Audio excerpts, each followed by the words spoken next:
네, 반갑습니다. 상한가배기 군단장 상비군 TV입니다. 상비군 TV는 주식 투자에 도움이 되는 정보와 특징주 등 여러 가지 이슈를 함께 나누고 있는데요. 자, 여러분, 지난 추석 연휴는 잘 보내고 오셨나요? 오지 않을 것만 같았던 월요일이 와버렸고 벌써 화요일입니다. 자, 남아있는 수목만 버티시면 또 한글날 금요일 휴가가 있으니까 자, 수목요일까지만 조금만 더 힘내시고요. 오늘은 개별 양세가 강한 날로 특정 섹터로 몰리는 걸 찾기가 좀 어려운 하루였습니다. 아직 장을 마감한 건 아니지만 특별하게 어떤 섹터, 특정한 섹터로 몰리는 걸 찾기 어려워서 오늘은 좀 특별하게 상한가 종목들, 상한가를 기록하는 종목들에 대해서 리뷰해보는 시간, 리뷰하고서 어떻게 생각해야 좋은지 보는 시간 가져보도록 할 건데요. 자, 영상 시작하기 전에 구독과 좋아요 한 번씩 부탁드리겠습니다.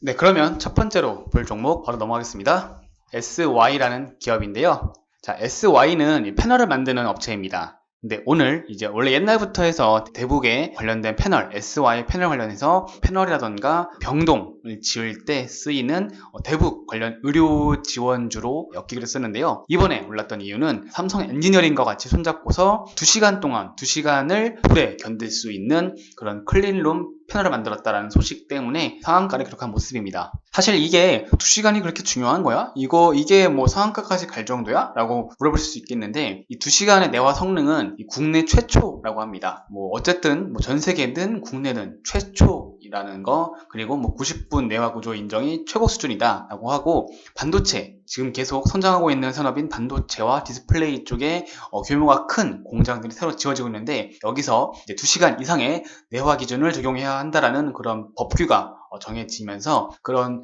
교체에 대한 수요 기대감이겠죠. 그런 수요 기대감으로 인해서 매출 증대가 기대되는 상황이다. 그런 것들로 인해서 상한가를 기록하는 모습이고요.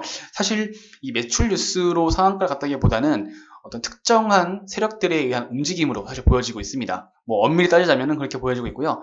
이 시간 외에서도 이미 전일자 시간 외인데요. 어제 이미 시간 외에서 상한가를 기록한 모습이고요. 20%대 갭을 띄운 다음에 바로 상한가에서 직행한 모습입니다. 분봉으로 보아도 매수할 수 있는 구간을 그렇게 크게 주지 않았었고요. 단단하게 마감한 상태이기 때문에 이렇게 딱 마감이 된 상태입니다. 뭐 6,000원대까지 내일도 더 상승할 수 있다고 볼 수 있겠지만 6,000원대 한번 맞을 것 같기도 하고요. 이 전고점을 뚫을 수 있느냐라고 물어본다면 저는 잘 모르겠습니다. 이 종목이 뭐 패널 하나만으로서 이렇게 갈 수 있다는 거는 조금 모르겠다라고 보여지고 있고요. 그냥 이렇게 이런 종목이 있었구나 라고 알아두는 정도로만 킵 해두시면 좋을 것 같습니다. 자, 그러면 두 번째 종목인데요. 두 번째는 액세스바이오라는 종목이에요.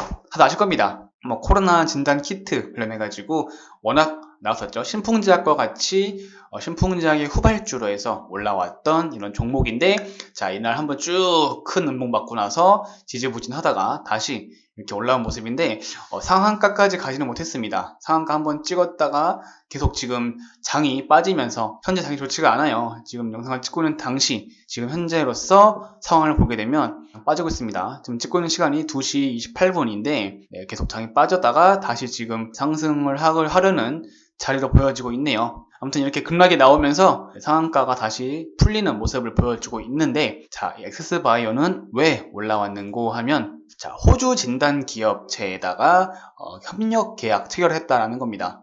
호주와 뭐 뉴질랜드, 뭐 인도 이런 쪽 나라들로 코로나19 항원 진단 키트를 추가 공급 계약을 체결했다는 소식에 다시 한번 진단 키트 쪽에 대한 상승이 나와주면서 상한가까지 간 모습이고요. 사실 이거는 뭐 기술적 반등 볼 수 있을 것 같아요. 10분봉을 보아도 이렇게 10분봉 120선 탔다가 여기서 다시 한번 반등이 나와주는 그런 눌림, 한번 한 차례 바닥 다지기 이후에 올라오는 그런 기술적 반등에 의한 반등이다 라고 볼 수 있겠습니다. 사실 뉴스는 좀 갖다 붙인 것 같아요. 뉴스가 나중에 나오고 차트가 먼저 만들어지는 약간 그런 느낌을 받고 있습니다. 자, 그렇게 볼 수 있겠고, 그러면 그 다음 종목 보도록 할게요. 그 다음 종목은 이수화학이라는 종목입니다. 뭐 다들 아실 수도 있고 모를 수도 있어요. 이수화학이라는 종목은 예전부터 이 석유화학 관련 제품 많이 만들고 있는 업체이고 2차전지 배터리까지도 들어가는 그런 여러 가지 모멘텀 갖고 있는 업체인데 이번에 상한가를 기록했던 이유 중 하나는 바로 이 랩이라고 하는 것에 대한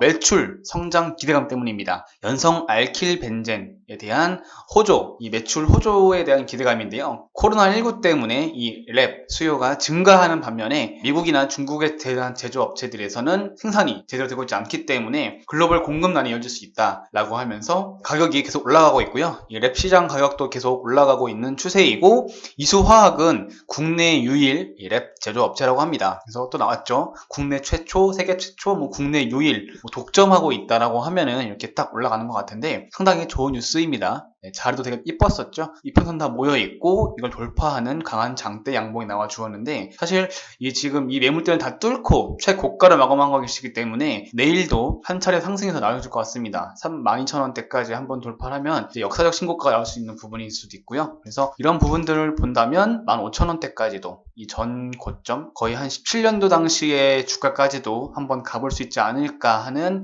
그런 기대감이 있습니다. 이 회사는 지금 매출 한번 볼게요. 세명 투표 보시게 되면은 지금 영업이익이 엄청납니다. 18년도 74억, 19년도 94억. 근데 올해 1분기 15억 좀 미미했죠. 하지만 2분기에 165억 기록했고요. 작년 1년 전체 영업이익이 94억인데 2분기에만 165억을 냈다라는 거죠. 그래서 3분기, 4분기까지 감안하게 된다면 뭐 3, 4분기 때 적자가 나올 수 있겠지만 적자 폭이 조금 줄어들고 일반적인 평균과 비슷한 수치 그리고 말씀드렸던 것처럼 랩에 대한 수요로 인해서 매출이 계속 올라간다라고 하면 자 예상 컨센서스 그대로 나올 수 있습니다. 그러면 전년 대비 4배 이상, 4% 이상 성장한 그런 매출세를 보여줄 수 있는 거죠. 그래서 이런 성장세에 대한 선반영 기대감으로 이렇게 주가가 올라오지 않았나 싶습니다. 이런 실적 부분까지 체크하시면 좋을 것 같고요. 저는 이 미수화학 되게 좋게 보고 있습니다. 그래서 내일까지도 내일 매수할 기회가 준지 모르겠지만 뒤에 나온다라고 한다면 11,000원에서 11,500원 사이 이 갭이 뜨기 전에 구간에서 잡고서 매매해 보시는 게 어떨까 싶습니다.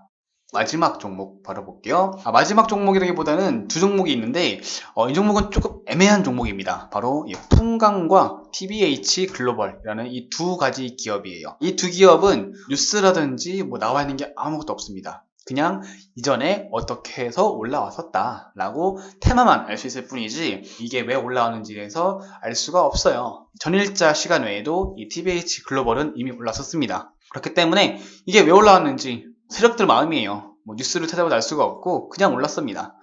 전일 이유를 알아본다고 한다면 이 TBH 글로벌은 이제 뭐 베이직 하우스 N이라고 하는 그런 브랜드를 런칭하고 있고 그리고 의류 업체입니다. 그래서 옛날에 18년도 19년도 당시에 반일 테마가 한창 열풍할 때 이때 당시죠. 19년도 8월 달이네요. 이 당시 때 지소미아 관련해서 의류 관련 쪽으로 올라갔을 당시 한 차례 등락이 있었지만 그 외에는 거의 뭐 거래량이 보이질 않는 그런 업체입니다. 근데 이런 업체가 갑자기 이런 바닥권에서 거래가 한번 푹 나와준다. 라는 건 유의미하게 볼 수 있다라고 볼 수 있는데 이렇게 벌어지고 있는 이격도보다는 이렇게 다 모여있는 자리에서의 거래량 이거는 조금 주목해 볼 필요가 있다라고 볼 수 있겠습니다. 그래서 뉴스가 장 끝나고 나올지는 모르겠지만 어떤 뉴스 때문에 이렇게 올라왔는지 뉴스 한번 살펴보시고 그에 대한 이유가 타당하다, 상승에 대한 이유가 합당하다라고 느껴지신다면 매매까지 해보시는 것도 나쁘지 않다라고 보여지고요. 뭐 주봉이나 월봉 한번 흐름 보겠습니다. 네, 나쁘지 않아요. 주봉으로 봐도 60주선을 한번 돌파하는 시도가 나오고 있고 월봉 역시 똑같죠. 네. 주요 이평선을 이제 바닥을 다지면서 올라오는 추세이지만 아직 하락 추세인 건 여전합니다. 조금 길게 본다라고 한다면 이 종목도 역시 의류 업체 쪽에서 하나의 섹터로 자리매김할 수 있지 않을까 싶습니다. 그리고 마지막 풍강이라는 업체인데요.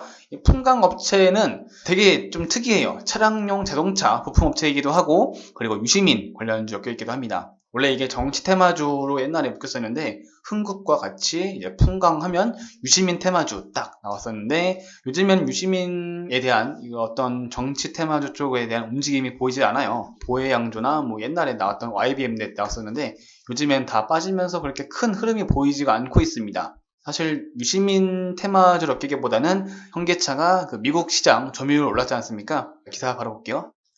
미국 시장 점유율 8.9%로 9년 만에 최대 기록했다라고 하는데 이 뉴스가 나오면서 현기차의 주가는 물론 자동차 부품 섹터 부품주들까지 같이 상승이 나와 주었는데요. 그러면서 이런 자동차 부품 쪽에 관련된 회사들에 대한 주가도 기대감으로 인해서 이렇게 올라오지 않았나 라고 하는 게 저의 생각이고요. 사실 이 종목들도 알 수가 없어요. 정치 테마주나 이런 테마주들, 워낙 거래가 적은 종목들은 조그마한 돈으로도 쉽게 막아버리기 때문에 세력들만 알 수 있다 뿐이지 저희는 알 수가 없습니다. 이게 이미 충분히 다 올라가고 난 다음에 뉴스가 나올 거예요. 그래서 이게 그렇게 올라갔었구나 라고 뒤늦게 후행성으로 알 수 있는 게 이런 주식 세판이기도 하죠. 그래서 이런 부분들까지 염두에 두시고서 매매하시면 좋겠다 라고 정리할 수 있겠고요. 그리고 간략하게 시장 흐름 한번 보겠습니다. 영상을 찍고 있는 지금 2시 반 넘어가고 있는데 다행히 다시 올라와주고 있네요. 855 찍고서 다시 860포인트까지 상승해주는 모습입니다. 근데 21선은 아무래도 뚫기 힘든 것 같아요. 21선이 약간 저항으로 바꿔 있는 것 같고,